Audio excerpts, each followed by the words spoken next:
வணக்கம், இது நிலா கிச்சன். இன்றைக்கி நம்ம ஒரு இன்ட்ரெஸ்டிங்கான ரெசிபி, பிரேக்ஃபாஸ்ட் ரெசிபி தான் பார்க்க போகிறோம். பம்கின் தோசை.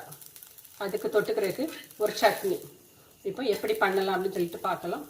அதுக்கு முன்னாடி எல்லாருமே நம்ம சேனலை சப்ஸ்கிரைப் பண்ணுங்கள், லைக் பண்ணுங்கள், ஷேர் பண்ணுங்கள், கமெண்ட் பண்ணுங்கள். பாருங்கள், தோசை எந்த அளவுக்கு கிறிஸ்பாக இருக்குன்னு உங்களுக்கு தெரியுதா? 1 கப்பு பச்சரிசி,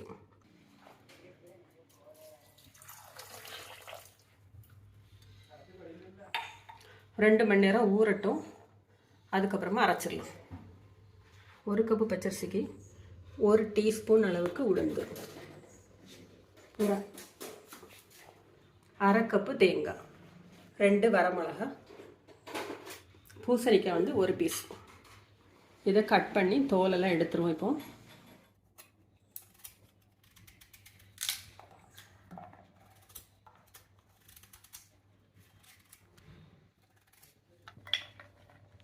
கட் பண்ணியிருக்கிற பூசணிக்காய், அதோட 1 பீஸ் அளவுக்கு இஞ்சி, 1 டீஸ்பூன் அளவுக்கு ஜீரகம், வரமிளகாய் எல்லாம் சேர்த்து ஒன்றா அரைச்சிருவோம். ஜீரகமும் சேர்த்தாச்சு. இதை இப்போ அரைச்சி எடுத்துருவோம். பூசணிக்காய் அரைச்சி எடுத்தாச்சு. இப்போ இதே ஜார்லே உளுந்து, தேங்காய், பச்சரிசி எல்லாம் ஒன்றா அரைச்சிருவோம். இதோட இப்போ அரைச்ச அரிசியும் சேர்த்துடலாம். தேவையான அளவுக்கு உப்பு போட்டு விடுவோம்.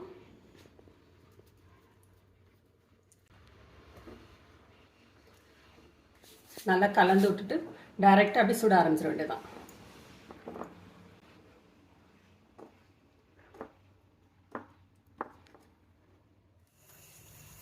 கடுகு தாளிச்சிடலாம். கடுகு பொரிஞ்ச உடனே கட் பண்ணி வச்சுக்கிற இஞ்சி, பச்சை மிளகாய், பூண்டு, வெங்காயம், ஒரு சின்ன பீஸ் புளி.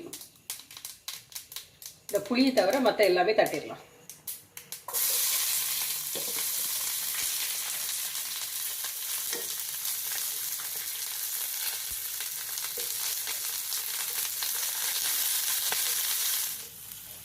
வெங்காயம் ஓரளவுக்கு கலர் வர ஆரம்பிச்சாச்சு. இப்போ துருவி வச்சிருக்கிற தேங்காய் 2 டேபிள் ஸ்பூன் அளவுக்கு போட்டிருக்கேன்.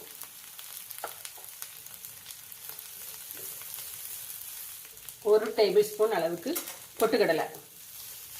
வெங்காயத்தோட கலர் நல்லாவே சேஞ்ச் ஆயிடுச்சு. இப்போ கடைசியாட்டு நறுக்குன கொத்தமல்லி, ஃபைனலாக சின்ன பீஸு புளி, இந்த அளவுக்கு தான். இப்போ இதுவும் சேர்த்து சூடாறின உடனே உப்பு போட்டு அரைச்சி எடுத்துடலாம். சட்னி அரைச்சாச்சு. இப்போ இதுக்கு ஒரு தாளிப்பு கொட்டிடலாம். ஆயில் விட்டாச்சு. இப்போ தாளிப்பு கொட்டிடலாம். கடுகு, வரமிளகாய், கருவேப்பிலை.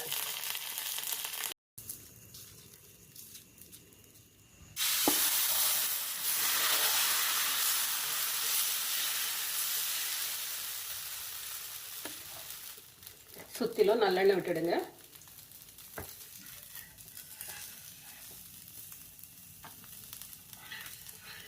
ஒரு பக்கம் வெந்த உடனே மாற்றி போட்டுக்கலாம்.